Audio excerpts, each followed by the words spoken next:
Good afternoon. Before I begin my Parshat share today, I just want to take a moment and acknowledge the loss of one of the true Gedolim of our times, Rabbi Dr. David Weiss Halivni. For those of you who follow my blog, I posted my most recent blog about how he was part of my life and the personal interactions I had with him. And not just the fact that he was so learned and a scholar, but he brought his heart and his reason, his intellect and his will, everything, in terms of last week's discussion about what the Rebbe says about what we should bring to the table. And therefore, the learning that he provided was just so special and still guides me today. So may his soul have an aliyah. We will miss him here. He did a lot of work for us for 94 years, and now he and Ribbonu Shalom can discuss what's going on in the world. On that note, this week's Parsha is Parshat Korach, and I've entitled this The Destructive Power of Alternative Facts. Last week we witnessed mutiny in the various ways we tried to explain our way out of this occurrence. This fourth book of our Chumash, Chameshet Chumshei Torah, Bamidbar, truly does find the Jewish people in the desert of forgotten promises, disciplined dictates, valuing the collective over the individual, and the fractured relationship of too many people amongst the Bnei Yisrael with God. Miriam is jealous, has unresolved feelings for her brother Moshe. Aharon is caught in the middle of the way with too much conflict. Scouts do not see beyond what they see, that iceberg theory, and so on.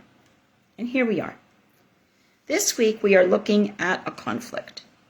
Is it an honest and appropriate rebellion or a revolution attempting to overthrow the order that is established?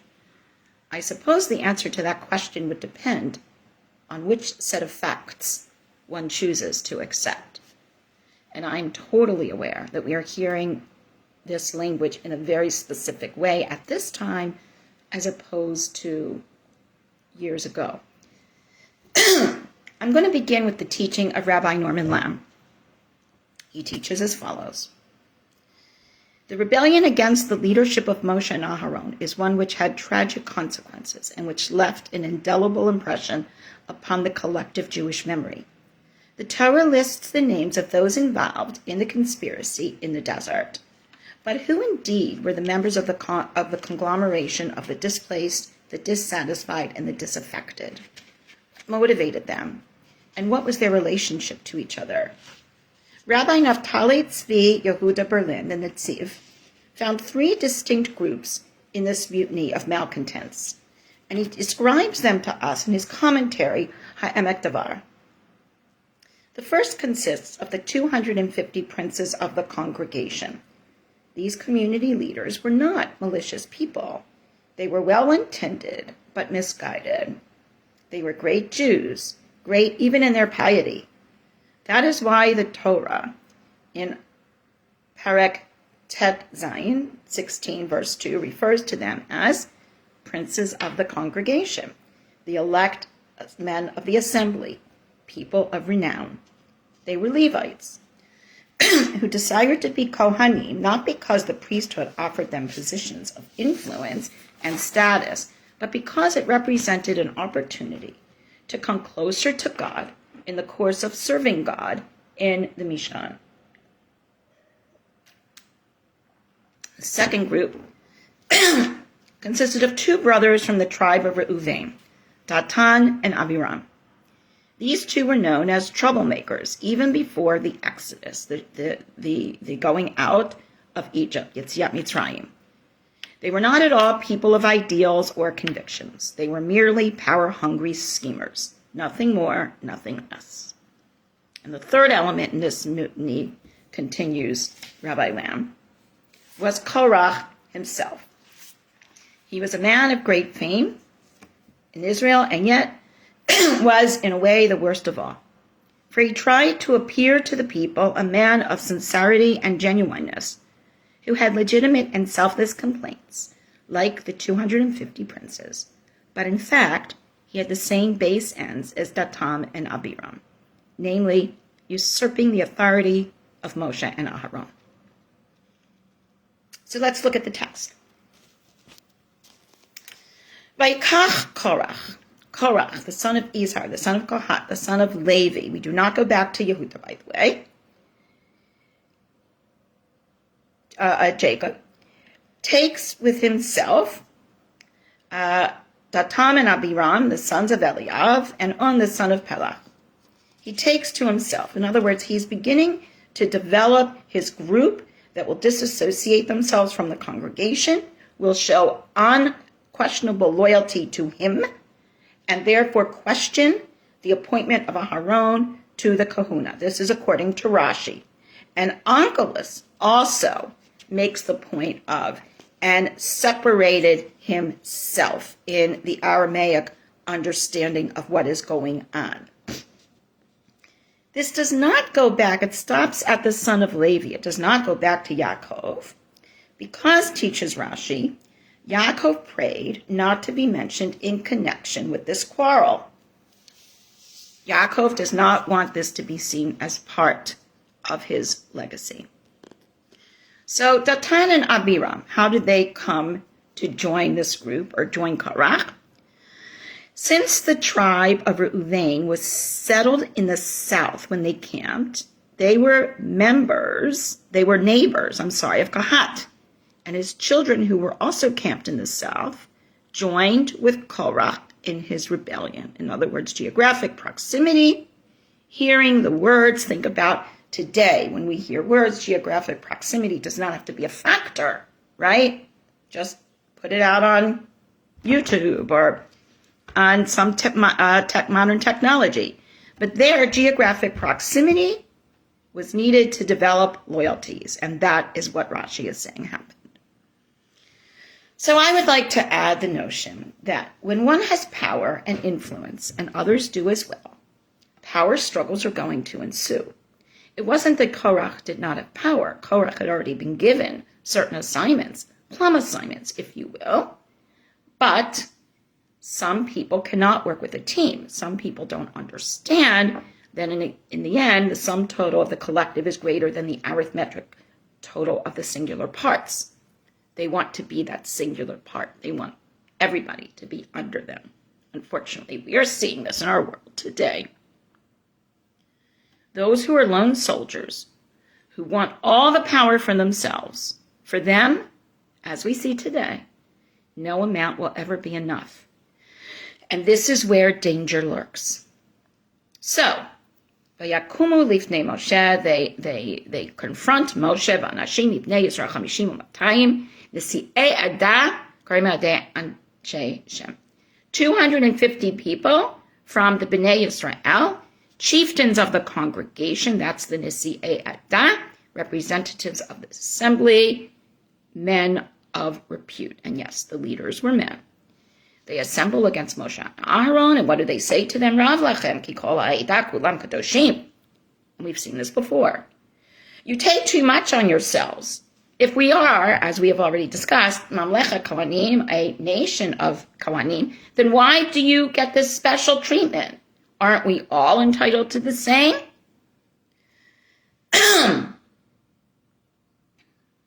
Rashi teaches, all of them heard the words of the commandments at Sinai from the mouth of the Almighty. This is from the Midrash Tanchuma. So why do you raise yourself? If you have taken kingship for yourself, you should have chosen kahuna for your brother. All of us should have that leadership. This is Korach's complaint, according to Rashi. So I, in conversation with Rashi, would like to explore the fact that Moshe seems to have this problem. Here we have a repeated theme from 2 weeks ago when Miriam did not understand or see all of Moshe's reality and began to spread rumors, dressing him down, if you will. As we know, this did not end well. One of the problems and tricks of leadership is that if one is humble and knows one place, as we are told at that point that Moshe was indeed Ish Anav, the most humble of all people, then that person does not scream as loud as others. That person may not defend themselves publicly while the rumors are running rampant. That person may be misunderstood and vulnerable to an attack such as this. Again, something with which we are all too familiar in our contemporary world regarding leadership and the personality that may not be so self-serving and thus open to attack of the person who wants it all. Rabbi Lord Jonathan Sacks teaches as follows regarding this statement. He says, Korach had a point. At the heart of this challenge is the idea of equality. That surely is a Jewish idea. Was not Thomas Jefferson at his most biblical when he wrote in the Declaration of Independence, by the way, that's been oft quoted these days, we hold these truths to be self-evident that all men are created equal, and everybody knows where that's going with the news reel that confronts us. Back to Jonathan Sacks. Of course, Korach does not mean what he says. He claims to be very opposed to the very institution of leadership, and at the same time, he wants to be the supreme leader. All are equal, but some are more equal than others, is the seventh commandment in George Orwell's Animal Farm, his critique of Stalinist Russia. But what if Korach had meant it, if he had been sincere? There is on the face of it, teaches Rabbi Sacks, compelling logic to what he says. Did God not call on Israel to become Mamlechet Kohanim, the Goy Kadosh, a kingdom of priests and a holy people, a sanctified people? In this kingdom, in this Mamlechet Kohanim, all are their own priests, a nation of citizens who are all holy. Why then should there be a cadre of priests and one high priest? So to depart from Rabbi Sacks for just a moment, one of the most compelling features in the Jewish relationship with God is that it's personal. We don't go to communion. We don't go to confession. We don't go to a priest for interceding. We each have the power to be accountable for ourselves, to do tshuva for ourselves. In that way, we are a Kohanim, a Mamlechet Kohanim, a nation of people who each one of us is that leader, that functionary for ourselves. But that's individual. Here we're talking about the collective. If everyone is going to go their own way without any coordination, without any centrality, we know that that does not make for a constructive people. We get that. So now we're going to go back to Jonathan Sacks. He teaches, did not the military hero Gideon say in the era of the Shoftim, the judges, I will not rule over you, nor will my son rule over you. God rules over you. Why then should there be a single life-appointed Moshe-type leader rather than what happened in the days of the Shoftim? However, I'm interjecting here. When you read the Shoftim, we've got a problem. Because we know, as we are taught, at that day, everybody did for themselves. It was hefkerut. It was chaotic. Everybody made, if you will, Shabbos for themselves. Which makes the point that, yes, I should have agency over myself. And again, we're hearing that in very specific ways these days, I'm aware. And we need some organizing principles and people to enact those organizing principles in order for society to work well. And those organizers have to understand the responsibility that this is not about compelling others to do their will, but rather ensuring the safety of all so that we can truly be a Mamlechet Kohanim. In terms of the danger, we go back to Shmuel, chapter 1, verse 8, where Shmuel says, in distinction to Devarim, that says the king should not have too many horses and should not have too many wives and will not lead you back to Egypt and all that. Shmuel does not have faith in the vision from Devarim. He says, you want a king to be like all the other nations? Like all the other nations, that king will take your sons and make them serve with his chariots and its horses, and they will run in front of the chariots, and he will take the best of your fields and your vineyards and your olive groves. When that day comes, you will cry out for relief from the king that you have chosen, and you will expect God to answer you in that day.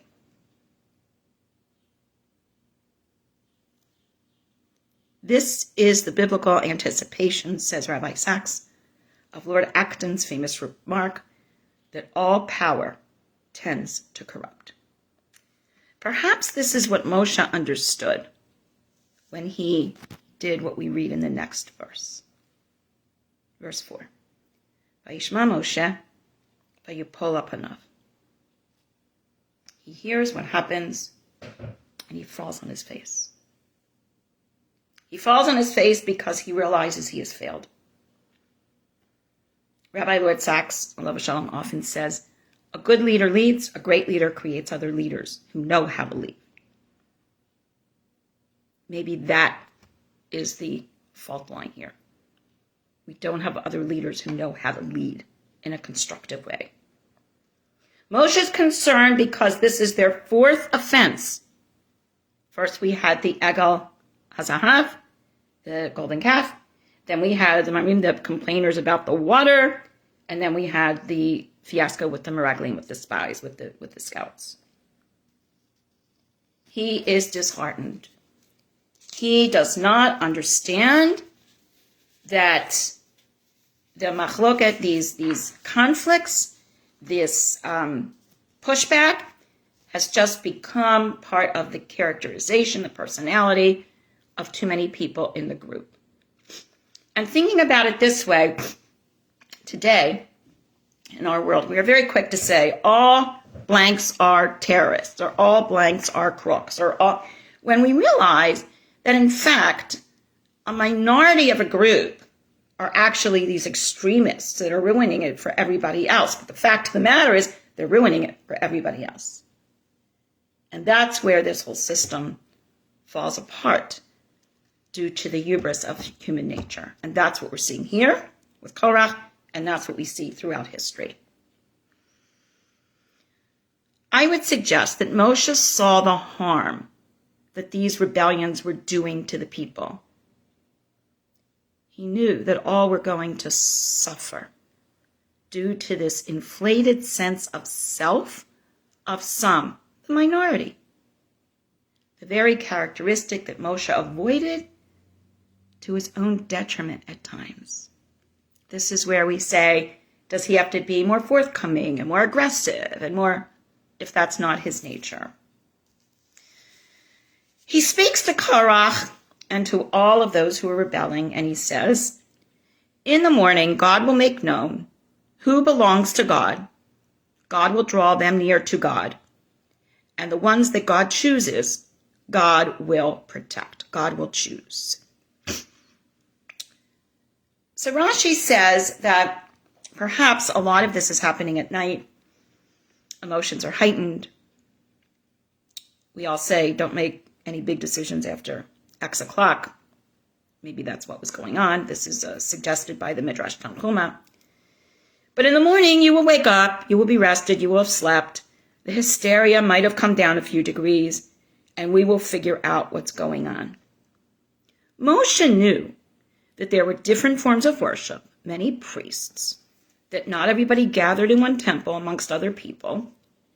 But what he's concerned that the people forgot is that we have one God, one Mishkan, one Torah, one Mizbeach, and one Kohen HaGadol. And yet this 250 people group want those systems of other people, just like in Shmuel when he said, you want a king? Like all the other nations, which is their request, by the way. Not give us a king to keep us who we are, but rather, we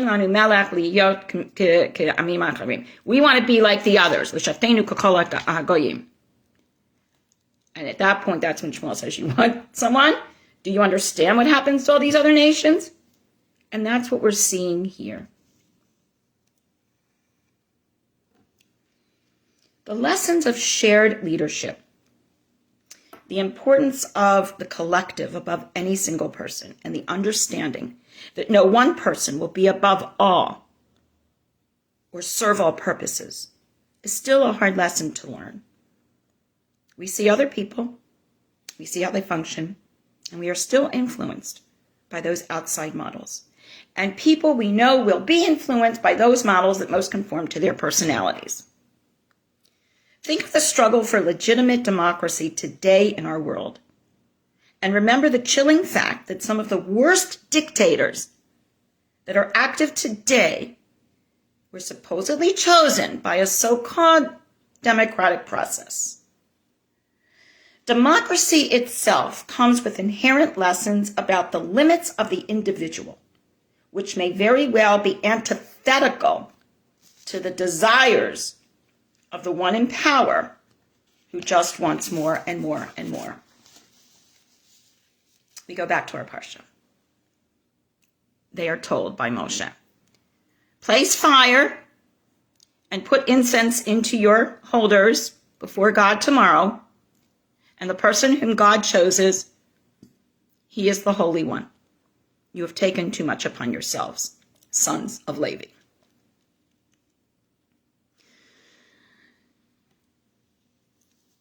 This fight, this struggle for power is in many ways going above and beyond God. Because remember, the power comes from God. When there's this exchange in Nevi'im, that the people are asking for a king, for a melech, they're told, oh, you can have a nasi, you can have a leader. God, Hashem, melech ha'olam, is our king. But that is not where Korach is going. And that is not what Korach wants for himself. You have taken too much upon yourself. What that means is you yourself are rebelling not against Moshe and Aharon, but against God. So note how Korach hears what he hears and what purpose he decides it serves. Here is probably the single most powerful lesson of hubris that runs so far over the top as we see it in our world today. I will be the one. I am the one. Everyone will follow me. Of course, God will choose me. My fire pan will be the one. Not do this as part of a group and God will let you know who God chooses. Korach is hearing, it's me. Moshe, in the beginning, when he speaks to Korach, is speaking softly to him. Shim'una b'ni Levi. He uses very kind, relational terms. Listen to me, my son of Levi. But again, Korach is not hearing it that way. He can hear it as being demeaning. Moshe is, again, where he is meaning to be compassionate. In Korach's mind, the alternative fact is he's being mean. He's putting him down. He's being patronizing. Yet Moshe did not want to publicly reprimand or correct or explain to Korach. But he got to a point where he could no longer keep his words private. So by verse 9 we see, is it not enough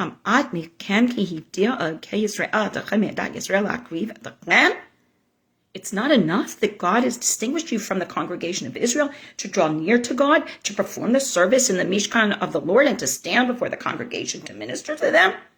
You have really important roles. You want it all, and even that's not enough. That's the lesson here. God has already drawn you near. God has already given you this special office. But Korach says, I want it all. Therefore, you and your entire company who are assembled against God, what is your complaint? What exactly is wrong with Aharon's role and Moshe's role? At this point in verse 12, Moshe calls to bring Datan and Amiram, the sons of Eliab, but they say, Lo nale, we will not go up. We will not be part of the congregation. They're separating themselves as well. The dispute persists because of geographic proximity. The cancer of disassociation and disruption has spread, and this is the problem that we now have. Think about this in terms of repeated complaints that are used by some political forces in our own lives to sway the thinking of the masses. Repeat the unknown and familiar complaint to feed the revolution. So what do Datam and Amiram do at this point? They say, isn't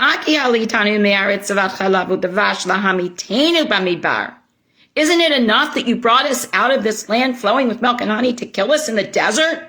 And now you want authority over us? So just like if you think about today, you have to talk economics because that's where people are really hurting. And if you repeat certain theories or ideas or whatever, then you can create disruption. So that's exactly what the Tam and Amiram are doing. What exactly is going on here? It's really rather simple. Korach is claiming that Moshe and Aharon are doing too much, when in fact, Korach wants to do it all. Korach has a role, make no mistake. However, the role is not enough. Korach wants to be the star. Korach wants to be the one with the most power, with all power. Korach wants all the recognition. Korach wants to be the most important one. When we are told that the Bnei Yisrael are a Mamlecha Kohanim, power is bestowed on each person to fulfill their part, their mission within the collective. Cooperative efforts are required. Remember, Yitro taught Moshe that everyone should be empowered to do the most they can, and that no singular person can do it all. It is he who set up the 70 elders, the Sanhedrin, if you will, to teach Moshe from his own experience that a leader cannot be singular. A leader needs the people in order to be a leader. Investment and feeling of empowerment is to come from contribution, from the understanding of the discipline of the group and the special part each person plays in that group. This does not present itself as Korach's goal. When he goes after Moshe, he projects that the power he wants is what he perceives Moshe as having. Again, he perceives as Moshe is having. Moshe, fact, I am doing what God tells me to. Korach, fact, Moshe is doing all of it, and I want to do all of it. Aside from saying, aren't we a Mamlecha Kohanim, and saying you take too much power and all that. It's a ruse. Moshe and Korach see very different facts, very different realities. Translating this dynamic into our lives today is unfortunately not all that difficult. Human desires and ambition have not changed. The lesson here is for all of us to make determinations for ourselves. We must all remember that the person who screams the loudest and attacks the most viciously is probably telling us much more about themselves and their own desires than any truth about the other. That is the danger of alternative facts. Shabbat Shalom.